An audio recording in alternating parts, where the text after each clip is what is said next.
सच्चाई छुपाई गई, अफवाह उड़ाई गई, कहानी कुछ और थी, सुनाई कुछ और गई। दोस्तों, डिम्पल सिंह जिसने कई सालों तक लगातार पवन सिंह के साथ काम करती आई, लेकिन अब क्यों नहीं, जिसने पवन सिंह के साथ कई सारे सुपरहिट सॉन्ग भी किया और उसमें से कई सारे गाने 100 मिलियन प्लस क्रॉस भी किया। लेकिन दोस्तों, फिलहाल कुछ महीनों से डिम्पल सिंह पवन सिंह के साथ एक भी गाने में स्टेज शो में नजर नहीं आती है। आखिर क्यों? जिसका खुलासा डिम्पल सिंह ने खुद किया है कि कौन सी सच्चाई छुपाई गई और कौन सी अफवाह उड़ाई गई, जिसे सुनने के बाद आपके रोंगटे खड़े हो जाएंगे। दरअसल दोस्तों, आपको याद होगा कि कुछ महीना पहले लुलिया ने डिम्पल सिंह का पॉडकास्ट लिया था, वो भी अपने घर में ही, और जिसमें पवन सिंह के बारे में काफी वल्गर बातें भी की, जो आप सुन सकते हो। ऐसे लोग नामर्द होते हैं जो लड़कियों का बेइज्जती करते हैं, लड़कियों को जलील करते हैं। ऐसे लोग मर्द कभी हो ही नहीं सकते। क्यों? मेरी बेइज्जती कर रहे हो तो आप अपनी घर की लड़कियों को ना इज्जत नहीं करते होंगे, वैसे ही ट्रीट करते होंगे, तभी बाहर वालों के साथ आप ऐसा करते होंगे ना। संस्कार पे कोई बात नहीं। जो इस पॉडकास्ट वीडियो को देखकर पवन सिंह ने स्टेज शो के दौरान ही डिम्पल सिंह की धज्जियां उड़ा दी और उसकी औकात भी दिखा दिया, जिससे डिम्पल सिंह को काफी जोर से बुरा लगा और उसने माफी भी मांगी। ऐसे भी दोस्तों, आप जानते हो कि पवन सिंह लड़कियों के साथ अपनी मनमानी से काम करते हैं, जिससे डिम्पल सिंह को बहुत जोर से बुरा लगा था। जिसके बाद फिर एक इंटरव्यू आए और उस दौरान क्या बोली, जो आप सुन सकते हो।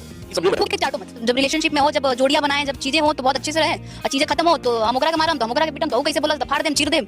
ये मत करो, थूक के चाटो मत। और यहाँ बहुत ऐसे लोग थूकते हैं और चाटते हैं। ऐसे में दोस्तों, पवन सिंह और डिम्पल सिंह के बारे में आपकी क्या राय है, कमेंट करके जरूर बताना, और मेरे इस चैनल को लाइक और सब्सक्राइब भी जरूर कर देना। धन्यवाद दोस्तों।